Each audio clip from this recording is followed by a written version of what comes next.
नमस्कार दोस्तों, कैसे हैं आप सभी लोग। आशा करता हूँ शानदार तरीके से अपनी पढ़ाई कर रहे होंगे। तो देखिए, हम लोग यूपी पीसीएस आरओ के लिए ये टेस्ट लेकर आए हैं, जिसमें कि आज का ये टेस्ट है, टेस्ट नंबर 3। ठीक है, इसके पहले 2 टेस्ट कराए गए, जिसमें कि जीएस 1 पेपर 1 के लिए है और जीएस 2 जो पेपर 2 है वो हिंदी के लिए होता है। तो हिंदी का भी टेस्ट करा दिया गया है, 1 भी करा दिया गया है। तो आज टेस्ट 3 के करेंगे, जो कि जीएस पेपर 1 के लिए होगा। ओके, तो चलिए बिना समय गंवाए हम लोग शुरू करते हैं। और एक बात कि अगर आप अभी तक हमारे चैनल को सब्सक्राइब नहीं किया तो सब्सक्राइब कर लीजिए और अपने दोस्तों में भी शेयर करिए। देखिए, बहुत जरूरी ये टेस्ट करना है, क्योंकि बिना टेस्ट कराए करे अगर आप एग्जाम में बैठते हैं तो आपको क्वेश्चन समझ में नहीं आएगा। ठीक है, तो ऐसे क्वेश्चन को समझने के लिए और अपने आप को जांचने के लिए टेस्ट करिए, क्योंकि टेस्ट करना बहुत जरूरी है। तो चलिए शुरू करते हैं। यहाँ पर एक सौर कलंक चक्र की प्रक्रिया लगभग कितने वर्षों में पूरी होती है, ये क्वेश्चन है पहला। एक सौर कलंक चक्र की प्रक्रिया लगभग कितने वर्षों में पूरी होती है? 10 वर्ष, 11 वर्ष, 12 वर्ष या 13 वर्ष। इसमें ऑप्शन बी है 11 वर्ष। ठीक है, तो सूर्य में जहां से सौर ज्वाला निकलती है वहां काले काले धब्बे दिखाई देते हैं, जो सूर्य की अपेक्षा के ठंडे भाग में होते हैं। इन्हें सौर कलंक कहा जाता है और इनके बनने बिगड़ने की प्रक्रिया 11 वर्षों में पूरी होती है। ठीक है, क्वेश्चन नंबर 2 देखते हैं। बुध ग्रह के संबंध में निम्न में से कौन सा कथन सत्य नहीं है?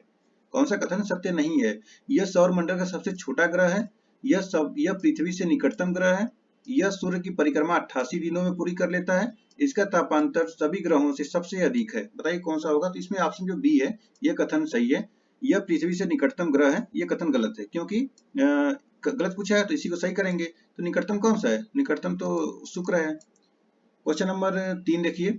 निम्न कथनों पर विचार कीजिए। उपसौर की स्थिति 3 जनवरी को 3 जनवरी को होती है। इस और दूसरा है, इसमें पृथ्वी सूर्य से निकटतम स्थिति में होती है। तो उपर्युक्त कथनों में से कौन सा कथन सही है? केवल एक, केवल दो, या दोनों में से कोई नहीं? तो देखिए, इसमें ऑप्शन सी हो जाएगा, दोनों। ठीक है, उपसौर की स्थिति 3 जनवरी को होती है और इसमें पृथ्वी सूर्य से निकटतम स्थिति में होती है। दोनों से कथन सही है। क्वेश्चन नंबर 4 देखिए। निम्न में से कौन सा देश मकर रेखा पर स्थित नहीं है? मकर रेखा, ठीक है, अर्जेंटीना, चिली, ब्राजील, सूडान, कौन सा नहीं है? तो देखिए, इसमें जो सूडान है ये मकर रेखा पे नहीं है। तो 23 डिग्री से 1.2 डिग्री दक्षिणी अक्षांश रेखा को मकर रेखा कहा जाता है। यह अर्जेंटीना, चिली और ब्राजील से होकर जाती है, जबकि सूडान से होकर नहीं गुजरती। क्वेश्चन नंबर 5 है। निम्न में से कौन सी जल संधि अंतरराष्ट्रीय तिथि रेखा के समांतर है? डोवर जल संधि, कुक जल संधि, डेविस जल संधि या बेरिंग जल संधि, कौन सा नहीं है? तो देखिए, इसमें ऑप्शन डी जो है बेरिंग जल संधि समांतर है। अंतरराष्ट्रीय तिथि रेखा 180 डिग्री या अवतर के लगभग साथ साथ निर्धारित की गई काल्पनिक रेखा है। यह बेरिंग जल संधि के लगभग समांतर है। बेरिंग जल संधि बेरिंग सागर और चुकी सागर को आपस में जोड़ती है। क्वेश्चन नंबर 6 है। निचले क्रस्ट और ऊपरी मेंटल के बीच की असंबद्धता कहलाती है मोह असंबद्धता, गुटेनबर्ग असंबद्धता या लेमन असंबद्धता या रेपेटी असंबद्धता। क्या कहलाती है? तो यह कहलाती है मोह असंबद्धता। तो निचले क्रस्ट एवं ऊपरी मेंटल के मध्य चट्टानों के घनत्व में परिवर्तन के अनुसार एक असंबद्धता का निर्माण होता है, जिसे मोह असंबद्धता कहा जाता है। क्वेश्चन नंबर 7 है। निम्नलिखित कथनों पर विचार कीजिए। सूर्य से पृथ्वी की औसतन दूरी लगभग 15 करोड़ किलोमीटर है। और दूसरा है, सूर्य से आने वाला प्रकाश पृथ्वी की सतह पर लगभग 8 मिनट में पहुंचता है। और तीसरा है, चंद्रमा से आने वाला प्रकाश पृथ्वी पर लगभग 2.4 सेकंड में पहुंचता है। तो बताइए कि उपर्युक्त कथन में से कौन सा कथन सही है? तो देखिए, इसमें 1 और 2 कथन सही है, लेकिन तीसरा कथन जो गलत है। पृथ्वी से चंद्रमा की दूरी लगभग 3,84,365 किलोमीटर है। चंद्रमा का प्रकाश पृथ्वी तक आने में लगभग 1.2 सेकेंड समय लेता है। ठीक है, 1.2 सेकेंड। 3 लाख किलोमीटर की स्पीड से प्रकाश चलता है और उसमें 8.4 मतलब 84,000 किलोमीटर और है, तो 1.2 सेकेंड लेता है। और ये चंद्रमा के और सूर्य से पृथ्वी की औसतन दूरी लगभग 15 किलोमीटर तो है ही, और ये 8 मिनट 20 सेकंड का समय लेता है, तो 8 मिनट औसतन माना है, तो वो ठीक होगा। चलिए क्वेश्चन नंबर 8 है। भूपर्पटी में सर्वाधिक पाए जाने वाला तत्व, भूपर्पटी में पाए जाने वाला सर्वाधिक तत्व कौन सा है?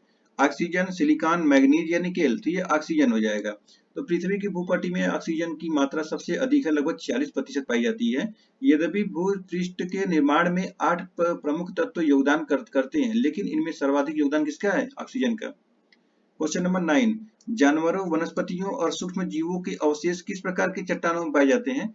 अग्नेय चट्टानों में, अवसादी चट्टानों में, कायांतरित चट्टानों में या अधिवितलीय चट्टानों में? क्या होगा? तो ये हो जाएगा ऑप्शन बी, अवसादी चट्टानों में। तो आग्नेय तथा रूपांतरित चट्टानों के अपरदन एवं निक्षेपण के फलस्वरूप निर्मित चट्टानों को अवसादी चट्टान कहते हैं।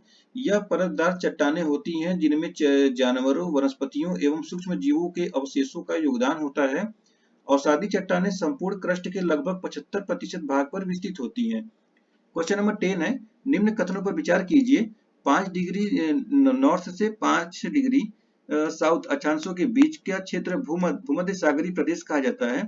और दूसरा कथन है, यहाँ ग्लोब का सर्वाधिक तापमान पाया जाता है। और तीसरा कथन है, यहाँ सर्वाधिक वर्षा वाला ताप क्षेत्र होता है। तो बताना है कि कौन सा कथन इसमें सही होगा। तो देखिए इसमें केवल एक कथन सही है, दूसरा तीसरा कथन गलत है।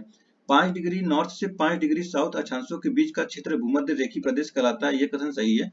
यहाँ वर्ष भर सूर्य की किरणें लंबवत पड़ती है, इस कारण यहाँ का तापमान सर्वाधिक पाया जाने चाहिए। लेकिन यहाँ पर होने वाली वर्षा की अत्यधिक मात्रा तथा बादलों के घिरतर रहने के कारण धरातल को सूर्यताप के अपेक्षाकृत कम मात्रा मिलती है, इसलिए ग्लोब का सर्वाधिक तापमान यहाँ पर नहीं बल्कि अयनवर्ती रेखाओं के पास पाया जाता है। ठीक है, इसलिए दोनों कथन हो जाएंगे गलत। क्वेश्चन नंबर देखिए 11, पार्थिव ऊष्मा की वायुमंडल में धरातलीय सतह को पुनः वापस करने वाली विकिरण कोई प्रक्रिया कहलाती है। अनुलोम विकिरण, प्रतिलोम विकिरण, लघु तरंगी विकिरण या इनमें से कोई नहीं। क्या कहलाएगा? तो यह कहलाएगा प्रतिलोम विकिरण। तो ये हो जाएगा पार्थिव ऊष्मा की वायुमंडल से धरातलीय को पुनः वापस करने वाली विकिरण की प्रक्रिया को प्रतिलोम विकिरण कहते हैं। इस प्रक्रिया के द्वारा पृथ्वी की सतह एवं निचले वायुमंडल का तापमान अधिक बना रहता है, इसे हरितगृह प्रभाव भी कहते हैं। चलिए नेक्स्ट क्वेश्चन देखते हैं। क्वेश्चन नंबर 12, निम्नलिखित में से कौन सी सतह अधिकतम एल्बिडो उत्पन्न करती है? वन आच्छादित सतह, मेघ आच्छादित या मरुस्थल या हिम आच्छादित सतह? तो इसमें हो जाएगा आपका ऑप्शन नंबर डी, हिम आच्छादित सतह। तो किसी सतह पर कुल प्राप्त सौर ऊर्जा का जिस अनुपात में परिवर्तन हो जाता है उसे एल्बिडो कहते हैं। पृथ्वी का औसत एल्बिडो 30% माना जाता है। उपयुक्त में से हिम आच्छादित क्षेत्र सर्वाधिक लगभग 70% से 90% ऊष्मा को पुनः परावर्तित कर देते हैं। ठीक है, क्वेश्चन नंबर 13 देखते हैं। निम्नलिखित में से किस क्षेत्र की आर्द्रता सर्वाधिक होती है? तो बताइए इसका आंसर क्या होगा। भूमध्य रेखीय प्रदेश, उपोष्ण उच्च दाब क्षेत्र, उपोष्ण निम्न दाब क्षेत्र या ध्रुवीय क्षेत्रीय? तो ध्रुवीय क्षेत्र, तो ये हो जाएगा आपका ऑप्शन नंबर ए, भूमध्य रेखीय प्रदेश। भूमध्य रेखा पर वर्ष भर सूर्य की किरणें लंबवत पड़ती है, जिसके कारण लगभग प्रतिदिन ही यहाँ कुछ न कुछ वर्षा हो जाती है। यही कारण है कि भूमध्य रेखा और इसके आसपास के क्षेत्रों में आर्द्रता की सर्वाधिक मात्रा देखी जाती है। भूमध्य रेखा से ध्रुवों की तरफ बढ़ने पर आर्द्रता की मात्रा में कमी हो जाती है। चलिए क्वेश्चन नंबर अब देखते हैं। क्वेश्चन नंबर 14, भूमध्य रेखीय वर्षा पेटी के बारे में निम्नलिखित में से कौन सा कथन सत्य नहीं है? इसका विस्तार भूमध्य रेखा के दोनों ओर 10 डिग्री अक्षांश रेखाओं के बीच में है। दूसरा कथन है यहाँ केवल संवहनी वर्षा होती है। और तीसरा कथन है यहाँ वर्षा की मात्रा 175 से 200 सेंटीमीटर तक अंकित की जाती है। और चौथा कथन है यहाँ प्रदेश अंतरा उष्णकटिबंधीय अभिसरण के अंतर्गत आता है। तो बताइए इसमें से कौन सा कथन सही होगा? तो ये हो जाएगा आपका ऑप्शन नंबर बी, यहाँ केवल संवहनी वर्षा होती है। कौन सा कथन असत्य बताना है? तो ये हो जाएगा ऑप्शन बी गलत है, बाकी ए, सी और डी सही है। तो ये देख लीजिए ऑप्शन बी गलत है। क्यों गलत है?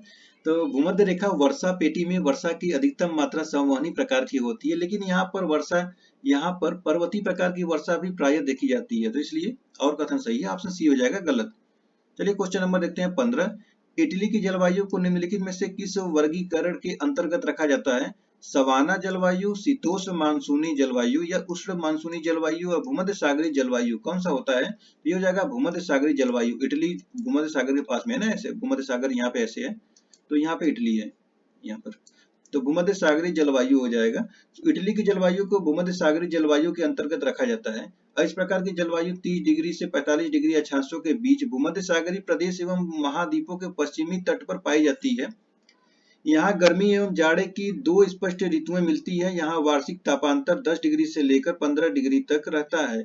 यहाँ वर्षा शीत ऋतु में होती है तथा मुख्यतः चक्रवाती प्रकार की होती है। क्वेश्चन नंबर 16 देखिए, पूर्वी ऑस्ट्रेलियाई धारा निम्न में से किस महासागर से संबंधित है? अटलांटिक महासागर, हिंद महासागर, प्रशांत महासागर या आर्कटिक महासागर? बताइए कौन सा होगा इसमें? तो ये हो जाएगा आपका ऑप्शन नंबर सी, प्रशांत महासागर। ठीक है, पूर्वी ऑस्ट्रेलियाई धारा को न्यू साउथ वेल्स की धारा भी कहते हैं। यह ऑस्ट्रेलिया के पूर्वी तट पर प्रभावित एक गर्म जल धारा है जिसका संबंध प्रशांत महासागर से है। वही पश्चिमी ऑस्ट्रेलियाई धारा एक ठंडी जल धारा है जो हिंद महासागर में प्रभावित होती है। चलिए क्वेश्चन नंबर 17 देखते हैं। निम्नलिखित में से कौन सी भू आकृति पवन की निक्षेपण क्रिया से बनती है? तो ये हो जाएगा आपका बरखान, बाजदा, ड्रमलिन। ये हो जाएगा ड्रबलिन, ऑप्शन नंबर सी हो जाएगा ड्रमलिन। पवन की निक्षेपण क्रिया के परिणाम स्वरूप बरखान, लोयस, बजादा और तब बालुका स्तूप आदि का निर्माण होता है। उपर्युक्त में से मशरूम रॉक नामक पवन के अपरदन क्रिया के फलस्वरूप बनती है, जबकि ड्रमलिन जो है हिमनद द्वारा उत्पन्न निक्षेपण स्थल रूप होती है। चलिए क्वेश्चन नंबर 18 देखते हैं। काष्ठ स्थलाकृति को स्थलाकृतियों का निर्माण होता है, तो बताना है हिमनद द्वारा, प्रभावी जल द्वारा, या पवन द्वारा, या भूमिगत जल द्वारा। कौन सा होगा इसमें? तो ये हो जाएगा आपका ऑप्शन नंबर डी, भूमिगत जल द्वारा। धरातल के नीचे चट्टानों के छिद्रों और दरारों में स्थित जल को भूमिगत जल कहते हैं। इनके अपरदन क्रिया से निर्मित स्थलाकृतियां काष्ठ स्थलाकृतियां कही जाती हैं, जिनका नामकरण यूगोस्लाविया की एड्रियाटिक तट के चूना पत्थर क्षेत्र की स्थल आकृतियों के नाम के आधार पर रखा गया है। क्वेश्चन नंबर 19 है। जब नदियां अपरदन प्रक्रिया के द्वारा अपने आधार तल को प्राप्त कर लेते हैं तो वे किस प्रकार के मैदान का निर्माण करती हैं? पटल, यूरोपड़ी मैदान, संप्रदाय मैदान, काष्ठ मैदान, लोयस मैदान। कौन सा होगा? A B C D.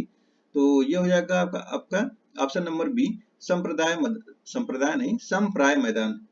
क्या होता है कि जब नदियां अपरदन प्रक्रिया द्वारा अपने आधार तल को प्राप्त कर लेती हैं तो संपूर्ण भूभाग एक विस्तृत मैदान में बदल जाता है, जिसे संप्राय मैदान कहा जाता है। मिसिसिपी बेसिन का ऊपरी भाग और भारत का अरावली क्षेत्र इसका उदाहरण है। क्वेश्चन नंबर 20 है। ज्वालामुखी के संबंध में निम्न कथनों पर विचार कीजिए। लावा में सिलिका की मात्रा कम होने पर उद्गार प्रायः शांत होता है। और दूसरा कथन है हवाईयन तुल्य ज्वालामुखी सर्वाधिक विनाशकारी होते हैं। और तीसरा कथन है हवाईयन ज्वालामुखी में लावा की प्रकृति क्षारीय होती है। तो उपयुक्त कथन में से कौन सा कथन सही होगा? तो ये हो जाएगा आपका एक कथन सही है, 3 कथन सही है, दूसरा हो जाएगा गलत। 1 और 3 किसमें है? ऑप्शन नंबर सी में है, 1 और 3। ठीक है, देखिए मैग्मा में सिलिका की मात्रा अधिक होने पर उद्गार प्रायः विस्फोट तक होते हैं। और ज्वालामुखी विस्फोट के संदर्भ में पिलियन तुल्य ज्वालामुखी को सर्वाधिक विनाशकारी माना जाता है। हवाईयन तुल्य ज्वालामुखी लावा प्रायः तरल एवं क्षारीय होता है एवं इनका उद्गार शांत होता है। चलिए क्वेश्चन नंबर अब बढ़ते हैं 21 की तरफ।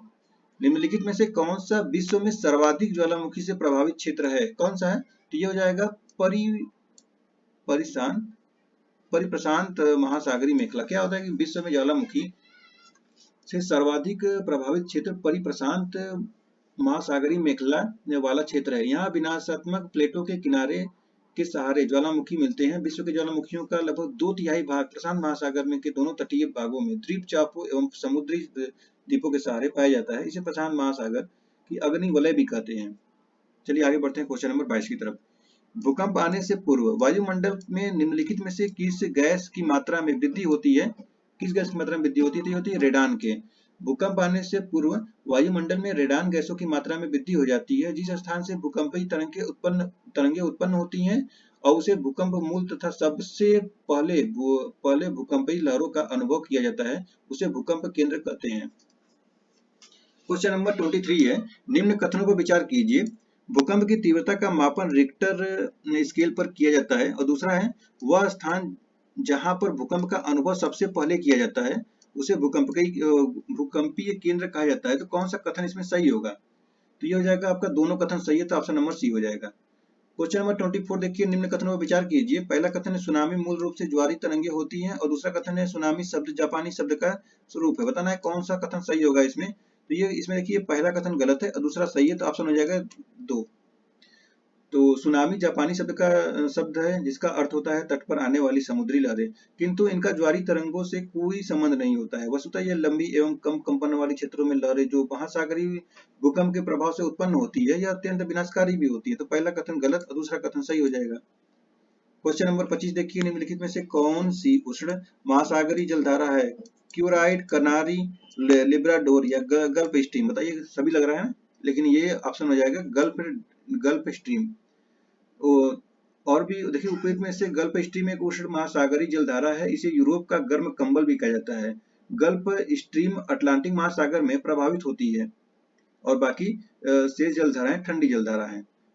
क्वेश्चन नंबर अब देखते हैं 26 में है, जानवरों, वनस्पतियों और सूक्ष्म जीवों के अवशेष किस प्रकार की चट्टानों में पाए जाते हैं? अग्नेय चट्टानों में, अवसादी चट्टानों में, कायांतरित चट्टानों में या अधिवितलीय चट्टानों से? तो ये हो जाएगा आपका ऑप्शन नंबर बी, अवसादी चट्टानों में।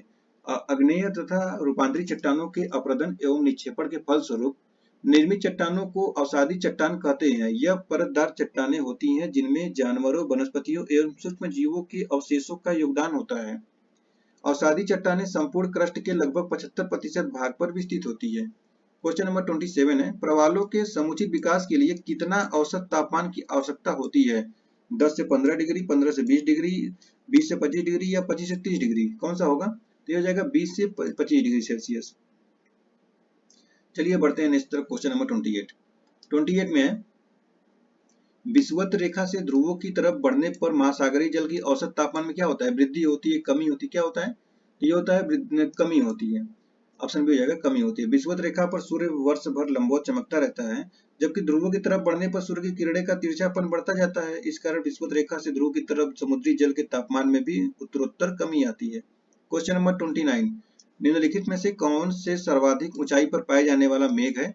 पच्छाद स्तरीय, पच्छाद मेघ, उच्च स्तरीय या उच्च कपासी? कौन सा होगा? तो ये हो जाएगा पच्छाद मेघ, ऑप्शन नंबर बी हो जाएगा। बादलों के वर्गीकरण के अनुसार पच्छाद मेघ आसमान में सबसे अधिक ऊंचाई पर सफेद रेशम की भांति कोमल व छितराए हुए होते हैं। क्वेश्चन नंबर 30 है, उत्तरी गोलार्ध में ध्रुवीय पवनों की दिशा होती है उत्तरी, उत्तर पूर्व से दक्षिण पूर्व, दक्षिण पूर्व से पूर्व।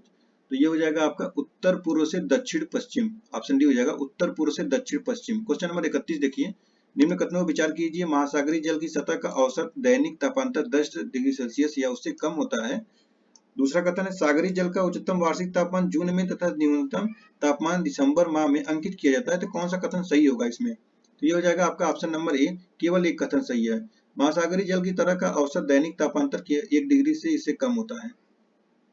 चलिए क्वेश्चन नंबर 32 देखते हैं, किस महासागर की औसत लवणता सर्वाधिक है? तो ये हो जाएगा अटलांटिक महासागर की। क्वेश्चन नंबर 33 है, महासागरीय जल की लवणता से संबंधित निम्न कथनों पर विचार कीजिए। पहला कथन है, महासागरीय सागरीय लवणता का मुख्य स्रोत पृथ्वी है। और दूसरा है, जिस स्थान या जगह पर तापक्रम अधिक रहता है और वाष्पीकरण अधिक होता है वहां पर लवणता भी अधिक होती है। तीसरा है, नदियों के मुहाने वाले भागों में लवणता कम पाई जाती है। और बताना है कि उपयुक्त कथन में से कौन सा सही है। विकल्प का चयन कीजिए, कौन सा विकल्प सही होगा इसमें। तो ये हो जाएगा आपका तीनों कथन सही है, तो ऑप्शन नंबर डी हो जाएगा। चलिए नेक्स्ट क्वेश्चन, क्वेश्चन नंबर 34 देखते हैं। सूर्य की बाहरी सतह से निकलने वाली ऊर्जा को क्या कहते हैं? फोटान कहते हैं। ऑप्शन नंबर सी में देखिए फोटान है। क्वेश्चन नंबर 35 है, महासागरीय जल का वह सीमा क्षेत्र जहां तापमान में तीव्र गिरावट आती है तो उसे क्या कहते हैं? उसे थर्मोक्लाइन कहते हैं। किसमें है? ऑप्शन नंबर सी में, थर्मोक्लाइन। ठीक है। क्वेश्चन नंबर 36 है, पृथ्वी के पृष्ठ पर प्राप्त होने वाली ऊर्जा का अधिकतम अंश किस रूप में होता है? दीर्घ तरंगदैर्घ्य रूप में या लघु तरंगदैर्घ्य रूप में? देखिए लघु तरंगदैर्घ्य रूप में होता है। ऑप्शन नंबर बी हो जाएगा। क्वेश्चन नंबर 37 है, निम्न कथनों में कौन सा कथन असत्य है? महासागरों का उच्चतम तापमान सदैव उनकी ऊपरी सतहों पर होता है। और दूसरा कथन है, सामान्यतः गहराई के साथ साथ तापमान में कमी होने लगती है। और तीसरा है, सामान्य रूप में सागरीय लवणता को प्रति 1000 ग्राम जल में स्थित लवण की मात्रा 0% के रूप में दर्शाया जाता है। और चौथा कथन है, समुद्र का क्वथनांक सामान्य जल से निम्न ही रहता है। तो कौन सा कथन सही होगा? तो इसमें ऑप्शन जो डी है ये कथन हो जाएगा असत्य, तो ये हो जाएगा सही। ठीक है। क्वेश्चन नंबर अब आगे है 38 है, ग्लोब पर वायुदाब की कुल कितनी पेटियां होती है? 7 पेटियां होती है। ऑप्शन नंबर डी में 7 पेटियां।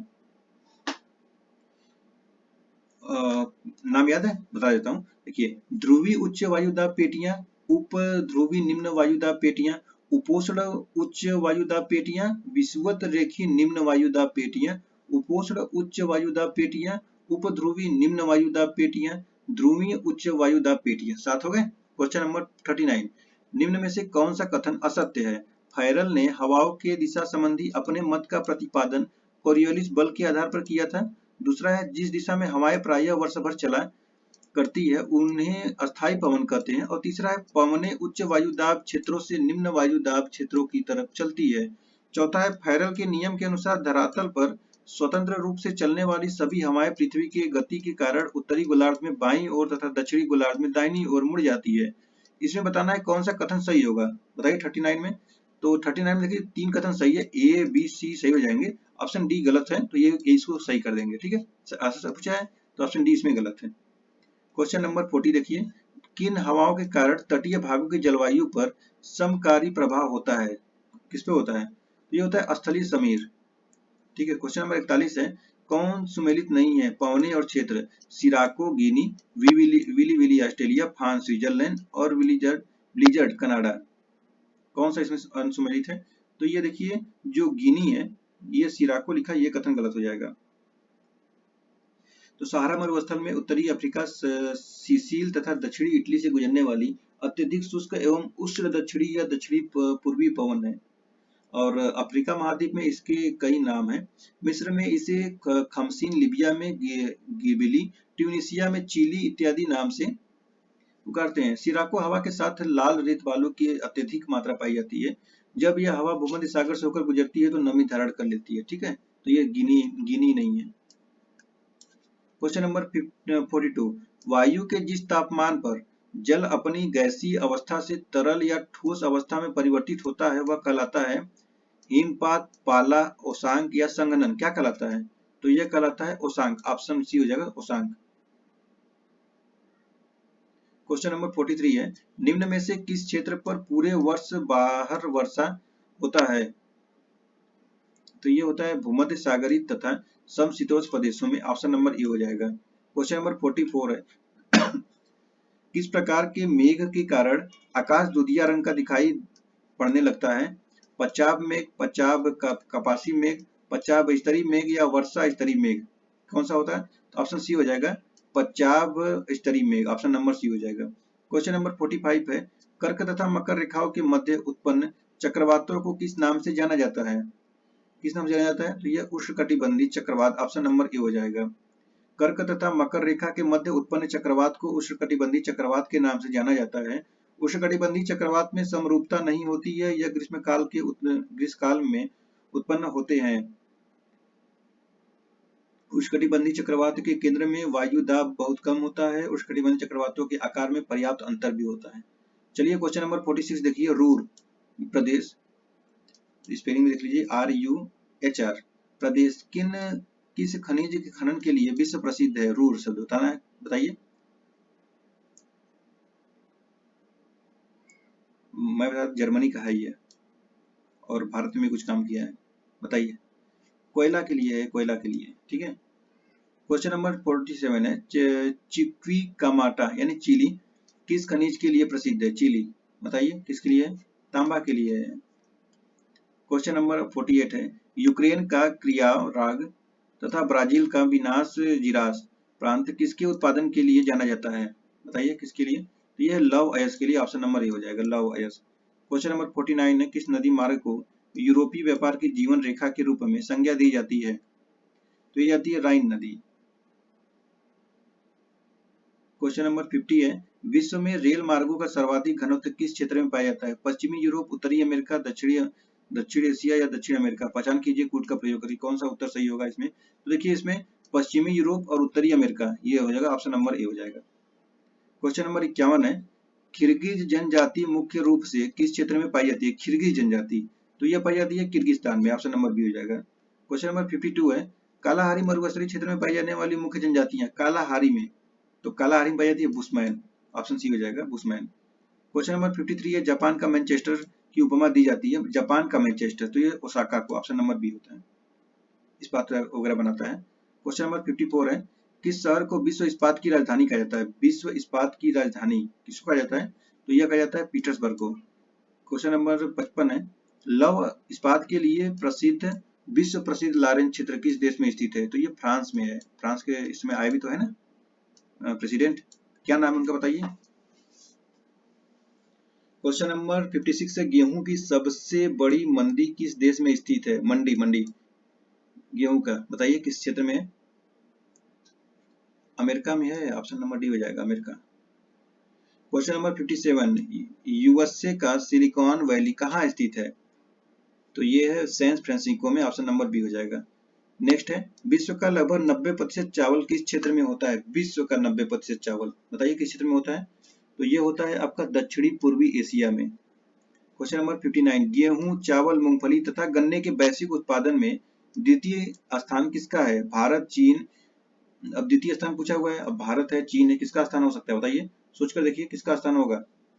भारत का है द्वितीय स्थान। क्वेश्चन नंबर 60 देखिए, यह मृदा अधिक तापमान एवं कम वर्षा वाले क्षेत्रों में होती है तथा इसमें ह्यूमस की मात्रा कम एवं प्रकृति में क्षारीय मृदा कहलाती है। देखिए कोई भी मृदा हो, मिट्टी, उसमें देखिए ये ह्यूमस की मात्रा जरूर कम होगी, ठीक है। तो देखिए ये मरुस्थलीय मृदा के बारे में बात कर रहा है। क्वेश्चन नंबर 61 है, बहुत छोटी जोतों के साथ 2 या 3 फसलें और भली भांति उन्नत पशुपालन किस प्रकार की किसी के गुण है? तो ये हो जाएगा आपका गहन कृषि, ऑप्शन नंबर डी गहन कृषि। क्वेश्चन नंबर 62, दक्षिण अमेरिका महाद्वीप का सर्वोच्च शिखर कौन सा है? माउंट मैकिन्ले और माउंट एकांगुआ, किलिमंजारो या एटलस? तो ये हो जाएगा आपका option number B mount Aconcagua. Question number 63 है, दस्त ए कबीर और दस्त ए लूट नामक मरुस्थल किस देश में स्थित है? बताइए किसमें है? तो ये हो जाएगा ईरान, ऑप्शन नंबर ए हो जाएगा ईरान।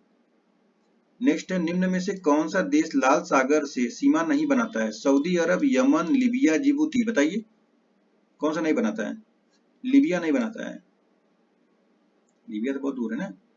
तो बताइए कौन कौन से बनाते हैं? तो देखिए लाल सागर से निम्न देश से सीमा बनाते हैं, क्या क्या नाम है उसका है?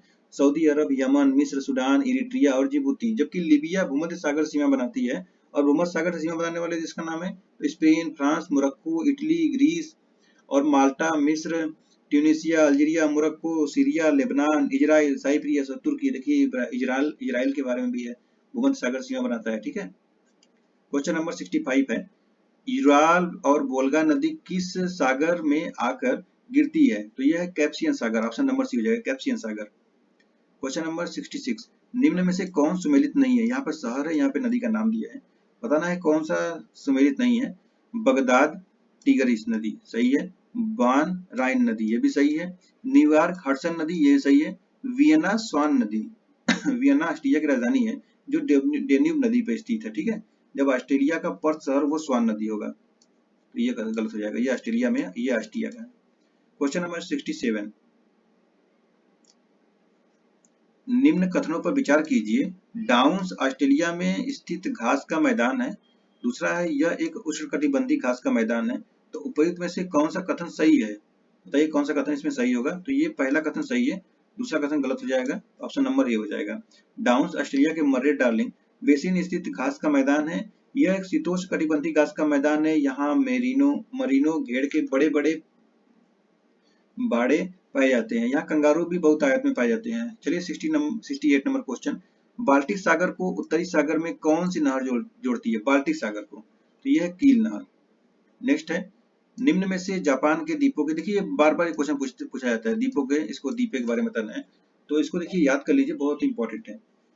इसमें होता है पहले HHSQ, होकेडू, होन्सू, शिकोकू और क्यूसू, ऑप्शन नंबर बी हो जाएगा, ठीक है, बी बी बी बी।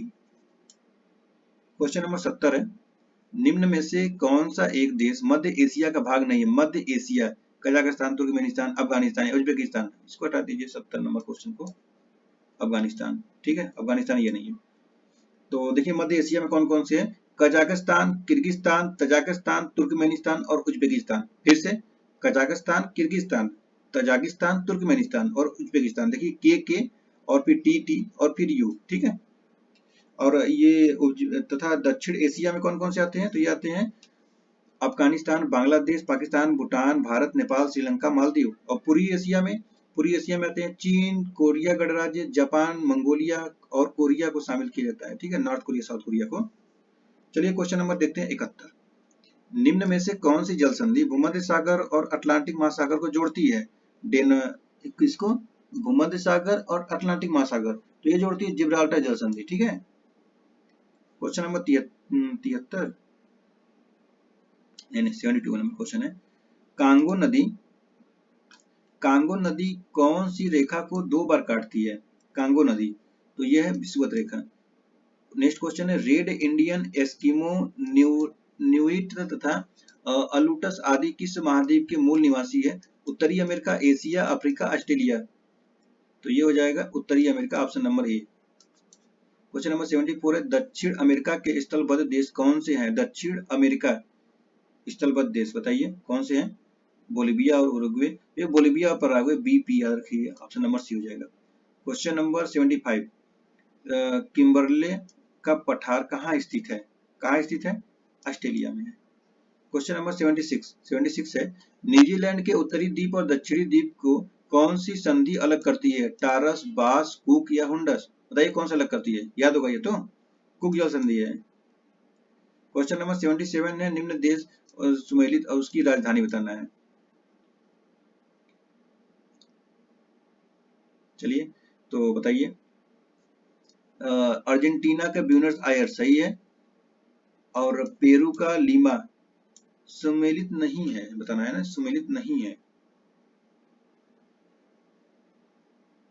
ठीक है, पेरू का लीमा तो ये सुमेलित है, और वेनेजुएला का काराकस ये भी सही है। चिली क्यूटो, देखिए क्यूटो तो इक्वाडोर का है ना, क्यूटो इक्वाडोर का हो जाएगा, और चिली का है सेंटियागो, तो ये हो जाएगा गलत, ऑप्शन नंबर डी को सही कर देंगे। क्वेश्चन नंबर 78 निम्नलिखित में से किस देश के साथ भारत की सबसे कम सीमा संलग्न है? सबसे कम सीमा, ठीक है। अब देखिए आपको याद होगा अफगानिस्तान, लेकिन इसमें अब तो अफगानिस्तान का तो नाम ही नहीं है, तो इसमें हम लोग कर देंगे म्यांमार के साथ, ठीक है। सबसे ज्यादा किसके साथ लगता है? सबसे ज्यादा लगता है बांग्लादेश के साथ, और उसके बाद किसके साथ लगता है? उसके बाद लगता है चीन के साथ, और उसके बाद लगता है पाकिस्तान के साथ, और फिर लगता है नेपाल के साथ, और उसके बाद लगता है म्यांमार के साथ, उसके बाद लगता है भूटान के साथ, और उसके बाद लगता है अफगानिस्तान के साथ। तो इतने सारे जो देश हैं वो भारत से सटे हुए हैं, बांग्लादेश, चीन, पाकिस्तान, नेपाल, म्यांमार, भूटान, अफगानिस्तान। बचपन में बीए पास कर लीजिए, वो एकदम सही बना रहता है। बचपन, BCPN, में हो जाएगा एम, बी हो जाएगा BA, ठीक है। क्वेश्चन नंबर 79 है निम्नलिखित में से किस देश का क्षेत्रफल भारत से अधिक नहीं है? USA, Brazil, Australia, Argentina. क्या पूछ रहा है? किस देश का क्षेत्रफल भारत से अधिक नहीं है? तो USA है, ब्राजील है, ऑस्ट्रेलिया है, अर्जेंटीना नहीं है, तो ऑप्शन नंबर डी हो जाएगा, तो ऑप्शन डी हो जाएगा सही, 79 का हो जाएगा डी, ठीक है। क्वेश्चन नंबर 80 क्षेत्रफल के आधार पर सर्वाधिक विस्तृत केंद्र शासित प्रदेश कौन सा है? सब बताइए कौन सा होगा? अंडमान निकोबार, ये हो जाएगा लद्दाख, ऑप्शन नंबर सी हो जाएगा लद्दाख, सबसे बड़ा क्षेत्र है। क्वेश्चन नंबर 81 है जीरो लाइन किस राज्य की बांग्लादेश के साथ सीमा निर्धारित करती है? बताइए किसका होगा? तो ये हो जाएगा त्रिपुरा के साथ। क्वेश्चन नंबर 82 है भारत के तटीय मैदानों के संबंध में कौन सा कथन असत्य है? पश्चिमी तटीय मैदान पूर्वी तटीय मैदान से अधिक चौड़ा है। दूसरा है पश्चिमी तटीय मैदान पर ज्वारनदमुख तथा पूर्वी तटीय मैदान पर नदी डेल्टा पाए जाते हैं। तीसरा है पूर्वी तटीय मैदान पर उन्मज्जन और निमज्जन के प्रमाण मिलते हैं। चौथा कथन है जबकि पश्चिमी तटीय मैदान पर इसका अभाव है। चौथा कथन है पश्चिमी तटीय मैदान की अपेक्षा पूर्वी तटीय मैदान के कम कटे फीटे होने के कारण पश्चिमी तट की तुलना में पूर्वी तट पर प्राकृतिक बंदरगाहों की संख्या कम है। तो इसे बताना है कौन सा कथन असत्य है, ठीक है। तो देखिए इसमें जो तीसरा कथन है ऑप्शन नंबर सी, पूर्वी तटीय मैदान में उन्मज्जन और निमज्जन के प्रमाण मिलते हैं जबकि पश्चिमी तटीय मैदान में इसका अभाव है, ये कथन गलत हो जाएगा, क्योंकि उन्मज्जन और निमज्जन के प्रमाण पश्चिमी तटीय मैदान में मिलते हैं जबकि पूर्वी तटीय मैदान पर इसका अभाव है, दोनों उल्टा कर दिया है। क्वेश्चन नंबर 83 है कलानुक्रम व्यवस्थित कीजिए, बताइए कौन सा इसमें कलानुक्रम सही होगा? कुडप्पा, धारवाड़, आर्कियन, बिंदे। तो ये हो जाएगा आर्कियन, धारवाड़, कुडप्पा, बिंदे। ये ऐसे कर लीजिए, ए कर लीजिए, डी कर लीजिए, फिर के कर लीजिए और बी कर लीजिए, ADKB, ठीक है। क्वेश्चन नंबर 84 है निम्नलिखित में से कौन सा घास का मैदान जम्मू कश्मीर में स्थित है? जम्मू कश्मीर में घास का मैदान बताना है। ब्यूग्याज, उखरुल, खज्जर, तो कोई नहीं मिल रहा है। भारत में जम्मू कश्मीर में पाए जाने वाले शीतोष्ण घास के मैदान को मर्ग कहते हैं, मर्ग, ठीक है, इसमें नहीं है। और जबकि उत्तराखंड में क्या बोलते हैं? उत्तराखंड में बिग्याल बोलते हैं, बुग्याल, और पयाल भी कहा जाता है। खज्जर जो है, खज्जर ये होता है हिमाचल प्रदेश का है, ठीक है, हिमाचल प्रदेश का है, तथा उखरुल जो है ये है मणिपुर का, तो जम्मू कश्मीर क्या था, अभी अभी बोला मैंने, मर्ग बोलते हैं उसको, मर्ग, मर्ग होगा, ठीक है। क्वेश्चन नंबर 85 है, निम्नलिखित में से कौन सा सुमेलित नहीं है? खीर गंगा उत्तराखंड, अरावली महाराष्ट्र, अत्रि उड़ीसा, जकरीम मेघालय, कौन सा इसमें सुमेलित नहीं है? तो इसमें जो ए है ऑप्शन नंबर, ये सुमेलित नहीं है। खीर गंगा उष्ण जल स्रोत हिमाचल प्रदेश की पार्वती घाटी पर है, ये उत्तराखंड नहीं होगा, होगा ये एचपी हिमाचल प्रदेश, बाकी सही है। क्वेश्चन नंबर 86, निम्नलिखित में से कौन सा सुमेलित इसमें नहीं है? तो देखिए डायमीर, डायमीर ये हो जाएगा जेके जम्मू कश्मीर सही है, छोटा सीगरी हिमाचल प्रदेश सही है, जेमू ये किसका सिक्किम सही है, नामिक लद्दाख लिखा हुआ है। देखिए नामिक जो लद्दाख में नहीं है, ये नामिक ग्लेशियर उत्तराखंड में कुमाऊं गढ़वाल रेंज में स्थित होता है, तो ये लद्दाख हटा दीजिए, ऑप्शन नंबर डी इसका सही हो जाएगा। क्वेश्चन नंबर 87, भारत उत्तर भारत के विशाल मैदान के संबंध में कौन सा कथन सत्य नहीं है? भाबर क्षेत्र में नदियां भूमिगत होकर अदृश्य हो जाती हैं, और दूसरा कथन है तराई क्षेत्र भाबर के दक्षिण में स्थित है, तीसरा कथन है खादर क्षेत्र में बाढ़ का पानी प्रत्येक वर्ष पहुंचता है, चौथा कथन है उत्तर भारत के मैदान की चौड़ाई पश्चिम से पूर्व की ओर जाने पर बढ़ती जाती है। तो कौन सा कथन इसमें गलत है? तो इसमें देखिए चौथा कथन गलत है, ठीक है, बाकी तीनों सही है, तो ऑप्शन नंबर डी हो जाएगा सही, डी सही हो जाएगा क्योंकि गलत पूछा है। क्वेश्चन नंबर 88, सूची 1 को सूची 2 से मिलाने वाला क्वेश्चन है। एक तरफ भारत के जल प्रपात दिए हैं, दूसरी तरफ उनकी अवस्थिति दी गई है। तो चलिए इसमें कौन सा कथन सही होगा? दूध सागर, दूध सागर कहाँ पर है? दूध सागर गोवा में, ठीक है। और बरकाना, बरकाना हो जाएगा आपका कर्नाटक में, और खंडाधर, खंडाधर हो जाएगा उड़ीसा, और पोलानी हो जाएगा हिमाचल प्रदेश। कौन सा होगा? 4123, 4123 ऑप्शन नंबर ए हो जाएगा। क्वेश्चन नंबर 89 है, निम्नलिखित में से कौन सी पर्वत श्रृंखला हिमालय पर्वत श्रेणी में अवस्थित है? चुरिया मुरिया पहाड़ियां, डुंडवा श्रेणी, चोयू और कटचल, कौन सा इसमें होगा? तो इसमें देखिए कटचल हटा दीजिए, बाकी सही है, 1 2 3 हो जाएगा ऑप्शन नंबर, ठीक है। तो चुरिया मुरिया पहाड़ियां, डुंडवा श्रेणी, जोयू पहाड़ी हिमालय पर्वत श्रेणी में अवस्थित है, जबकि कटचल जो अंडमान निकोबार द्वीप समूह में है। क्वेश्चन नंबर 90 है, भारत में पूर्वी घाट श्रृंखला की उत्पत्ति किस काल में हुई? पूर्वी घाट श्रृंखला कैलिडोनियन काल में हुआ था, ये ऑप्शन सी हो जाएगा। क्वेश्चन नंबर 91 है, खनिज संभाव्यता के दृष्टिकोण से भारत का सर्वाधिक महत्वपूर्ण भौमिकी क्रम कौन सा है? बताइए कौन सा है? तो ये हो जाएगा Dharwad, option number C, Dharwad. Question number 92 देखिए, मेन बाउंड्री फ्रंट MBF बोलते हैं, किन पर्वत श्रृंखलाओं के मध्य स्थित है? मेन बाउंड्री फ्रंट, तो ये हो जाएगा आपका लघु हिमालय और Shivalik, option number C. Question number 93, निम्नलिखित में से कौन सा पठार छोटा नागपुर पठार का हिस्सा नहीं है? रांची पठार, देवगढ़ पठार, पलामू उच्च भूमि, हजारीबाग पठार, ये हो जाएगा आपका देवगढ़ पठार, ऑप्शन नंबर बी, ये हिस्सा इसका नहीं है, छोटा नागपुर पठार नहीं है, बाकी है। क्वेश्चन नंबर 94 है, निम्न में से कौन सा कथन इसमें असत्य है? देखिए असत्य फिर ढूंढना है, 3 कथन सही होगा, एक कथन असत्य है, उसी को बताना है कौन सा कथन असत्य है। तो देखिए भागीरथी और अलकनंदा प्रयाग देव प्रयाग में मिलती है, ये कथन सही है। अलकनंदा और मंदाकिनी कर्ण प्रयाग में मिलती है, ये कथन गलत है, तो ये हो जाएगा सही, और बाकी सी भी पढ़िए। केदारनाथ मंदाकिनी नदी के तट पर स्थित है, और मंदाकिनी नदी केदारनाथ से रुद्रप्रयाग में बहती है, तो इसमें ऑप्शन बी गलत है, तो इसको सही करेंगे। देखिए अब क्यों गलत है उसको भी जान लीजिए।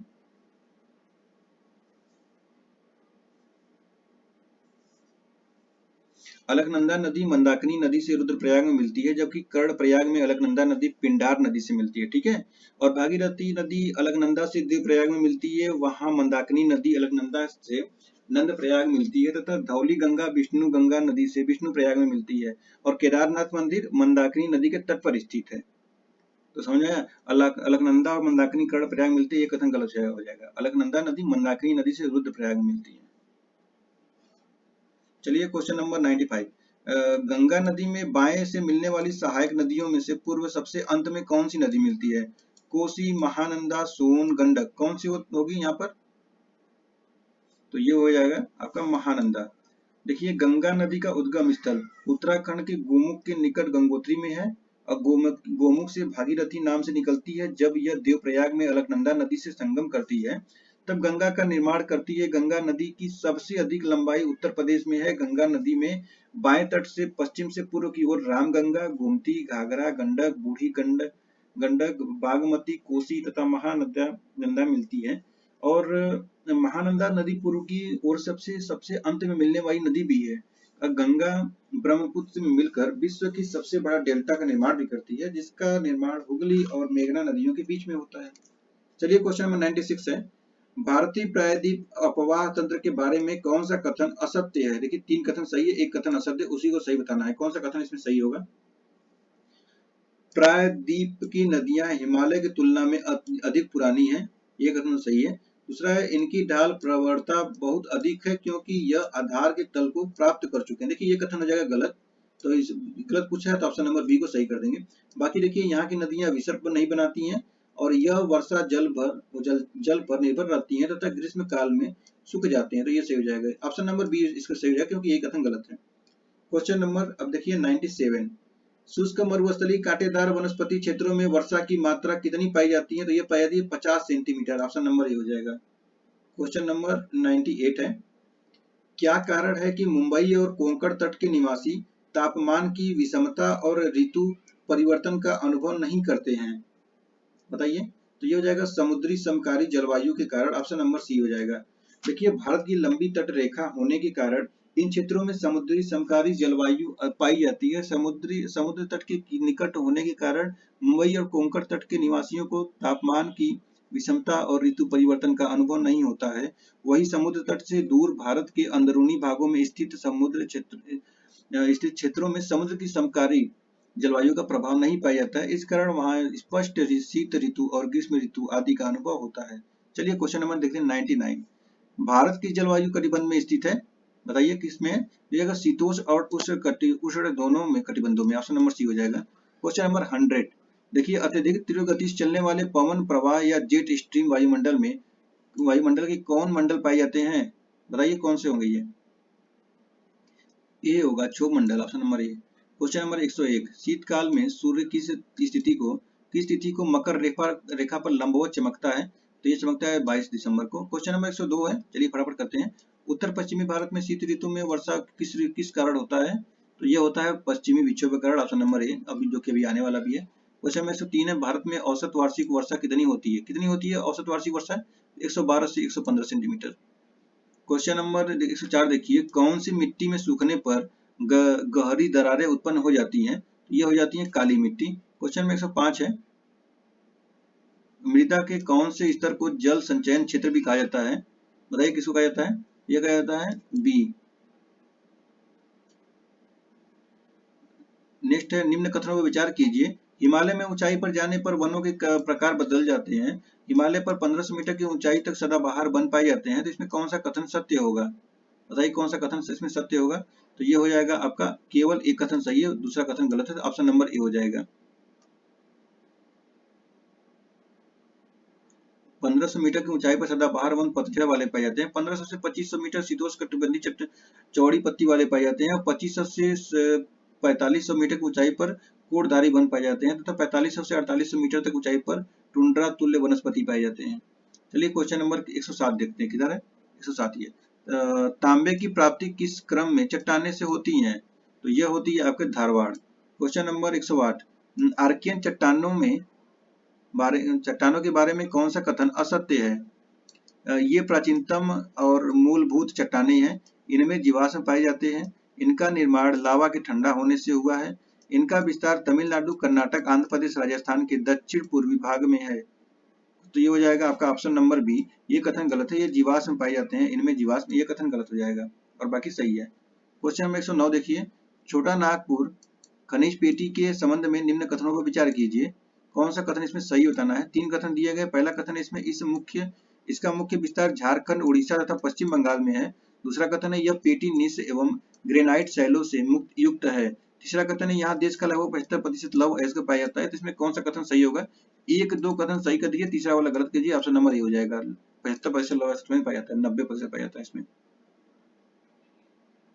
क्वेश्चन नंबर 110, भारत की लौह इस्पात पेटी निम्न में से किसे कहा जाता है? तो यह कहा जाता है आपका छोटा नागपुर खनिज पेटी का। Option number A. Question number 111 है खिचड़ी की खान निम्न में से किस खनिज से संबंधित है? तो यह हो जाएगा आपका तांबा, option number C. Question number 112 है भारत का सर्वाधिक स्वर्ण उत्पादन निम्न में से किस राज्य में होता है? केरल, कर्नाटक, तमिलनाडु, बिहार, किसमें होता है बताइए? ये होता है कर्नाटक में, ऑप्शन नंबर बी हो जाएगा। क्वेश्चन नंबर 113 है भारत में सूती वस्त्र का प्रथम कारखाना निम्न में से कहाँ स्थापित किया गया? तो यह किया गया था कोलकाता में, ऑप्शन नंबर ए हो जाएगा। 1818 में हुआ था, ठीक है। क्वेश्चन नंबर 114 देखिए हिंडाल्को की स्थापना किस देश के सहयोग से की गई थी? हिंडाल्को की स्थापना ये यूएसए से किया गया था। हिंडाल्को का फुल फॉर्म भी होता है, क्या होता है? हिंदुस्तान एल्यूमिनियम कंपनी की स्थापना है, हिंदुस्तान एल्यूमिनियम, ठीक है। विश्व प्रसिद्ध अंगोरा ऊन निम्न में से किससे प्राप्त किया जाता है? विश्व प्रसिद्ध अंगोरा, तो यह किया जाता है खरगोश से, ऑप्शन नंबर सी हो जाएगा खरगोश। 116 नंबर क्वेश्चन है देश का प्रथम सुपर फास्फेट संयंत्र निम्न में से कहाँ स्थापित किया गया था? तो यह किया गया था रानीपेट, ऑप्शन नंबर सी हो जाएगा। क्वेश्चन नंबर 117 देखिए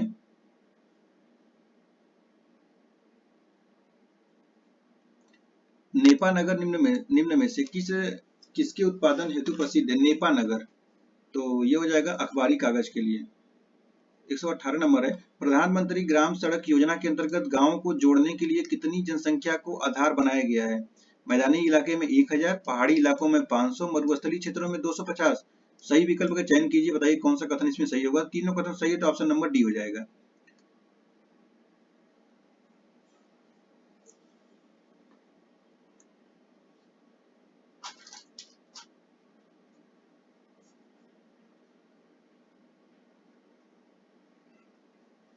नेक्स्ट क्वेश्चन है क्वेश्चन नंबर 119 देखिए राष्ट्रीय हित राजमार्ग नीति कब जारी की गई? 2014, 2015, 2017, 2018, बताइए कब की गया था? 2015 में किया गया था। 29 सितंबर 2015 को केंद्रीय सड़क परिवहन मंत्री नितिन गडकरी के द्वारा वृक्षारोपण, सौंदर्यीकरण तथा अनुरक्षण हेतु राष्ट्रीय हरित राजमार्ग नीति जारी की गई थी। क्वेश्चन नंबर 120 झूम कृषि को अन्य किस नाम से जाना जाता है? झूम कृषि को, झूम कृषि को क्या बोलते हैं? स्थानांतरी कृषि, मतलब घूम घूम के लोग करते रहते हैं। क्वेश्चन नंबर 121 है गुलाबी क्रांति का संबंध किससे है? गुलाबी क्रांति, गुलाबी क्रांति मांस से है। और देखिए और भी इसमें है कि भारत में हुई उत्पन्न कृषियों के गुलाबी क्रांति को मांस से है, और इसी प्रकार लाल क्रांति को टमाटर से, बादामी क्रांति को मसाला से बोलते हैं। भारत में हरित क्रांति का जनक किसको कहता है? भारत में हरित क्रांति को S S Swaminathan, option number B हो जाएंगे। 1960 के 70 दशक के थे ये। 1900 अब देखते हैं क्वेश्चन नंबर 123 नंबर टोडा जनजाति का निवास मुख्य तौर पर कहाँ माना जाता है? टोडा जनजाति, तो ये है नीलगिरी पहाड़ी। क्वेश्चन नंबर 124 है जौनसारी निम्न में से किस राज्य की जनजाति है? जौनसारी, तो ये हो जाएगा आपका उत्तराखंड, ऑप्शन नंबर बी। और क्वेश्चन नंबर 125 है निम्नलिखित में से भारत के किस प्रदेश की सीमा रेखा नेपाल के साथ सीमा साझा करती है? नेपाल के साथ, तो यह है Uttar Pradesh, option number C हो जाएगा उत्तर प्रदेश का। उत्तर प्रदेश के लिए पढ़ेंगे तो ऐसा क्वेश्चन पूछेगा ही। और ऐसा ही नहीं कि सिर्फ उत्तर प्रदेश के साथ में ही है, उत्तर प्रदेश में 5 और भी राज्यों के साथ में है भारत के। एक उत्तर प्रदेश हो गया और पश्चिम बंगाल हो गया, उत्तराखंड, सिक्किम, बिहार, इससे करता है। क्वेश्चन नंबर 126 देखिए निम्नलिखित में से कौन सा सम्मिलित नहीं है? लक्षद्वीप व मिनिका 9 डिग्री चैनल पर है, और सुमात्रा व निकोबार डंकर पास पर है, तमिलनाडु व श्रीलंका ग्रैंड चैनल, बताइए ऊपर कथन में से कौन सा कथन सही होगा? तो देखिए इसमें 2 और 3 से हो जाएगा, तो ऑप्शन नंबर बी हो जाएगा, ठीक है। तो सुमात्रा व निकोबार ग्रेट चैनल है, तमिलनाडु व श्रीलंका पाक की खाड़ी द्वारा एक दूसरे को अलग होते हुए। क्वेश्चन नंबर 27 देखिए क्षेत्रफल की दृष्टि से भारत के राज्यों का घटता हुआ क्रम बताना है। राजस्थान, महाराष्ट्र, मध्य प्रदेश गलत है, राजस्थान, मध्य प्रदेश, महाराष्ट्र, ये कथन सही है, ऑप्शन नंबर बी हो जाएगा। तो देखिए पहले राजस्थान होता है सबसे बड़ा, और उसके बाद मध्य प्रदेश, फिर महाराष्ट्र, फिर उत्तर प्रदेश, फिर गुजरात। क्वेश्चन नंबर 128 देखिए भारत के किस राज्य की सीमाएं 3 देशों क्रमशः नेपाल, भूटान और चीन के साथ सीमा साझा करती है? बताइए कौन सा है ये हो जाएगा सिक्किम का, ऑप्शन नंबर डी हो जाएगा सिक्किम। नेक्स्ट है निम्नलिखित पर्वत श्रेणियों का उत्तर के दक्षिण की ओर सही क्रम है?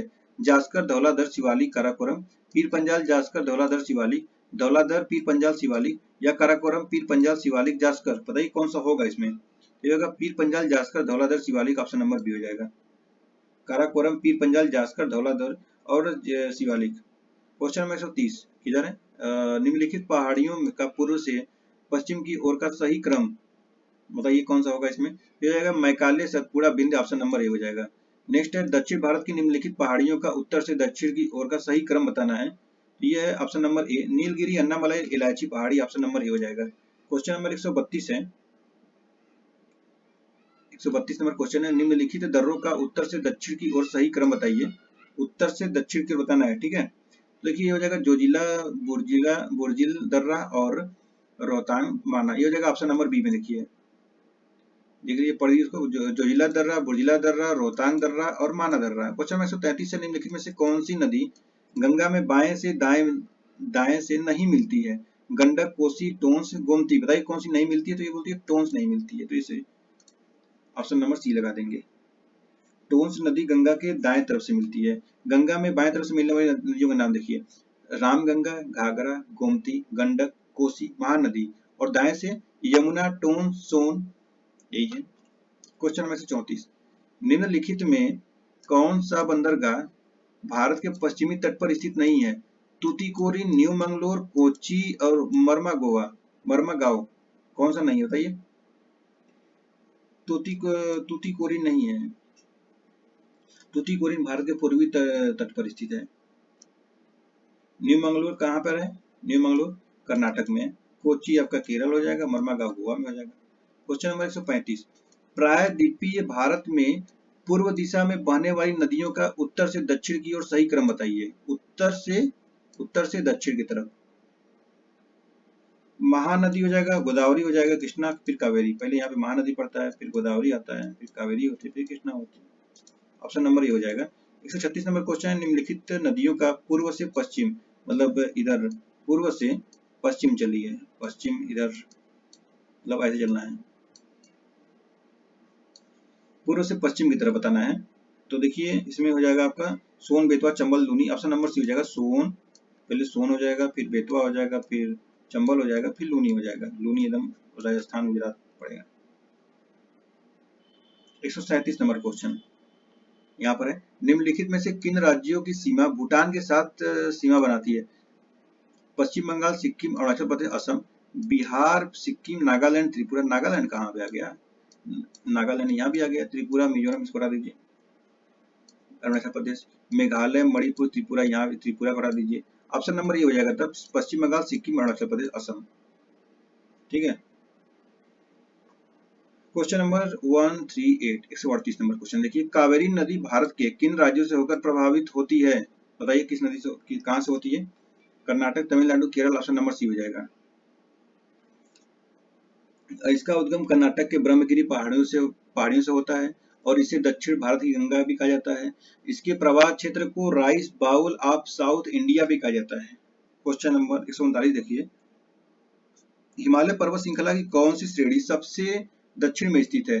ट्रांस हिमालय, बृहद हिमालय, मध्य हिमालय या शिवालिक हिमालय?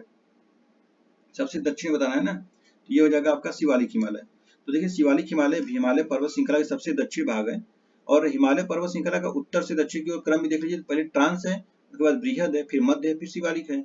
लास्ट क्वेश्चन है इस सेशन का, क्वेश्चन नंबर 140, नेपाल हिमालय किन नदियों के बीच स्थित है? नेपाल हिमालय काली व तीस्ता नदी, सतलज सिंधु, तीस्ता व दिहांग या सतलज व काली? बताइए। तो ये हो जाएगा काली व तीस्ता के बीच में कौन है? नेपाल। सतलज व सिंधु के मध्य बताइए कौन है? सतलज व सिंधु के मध्य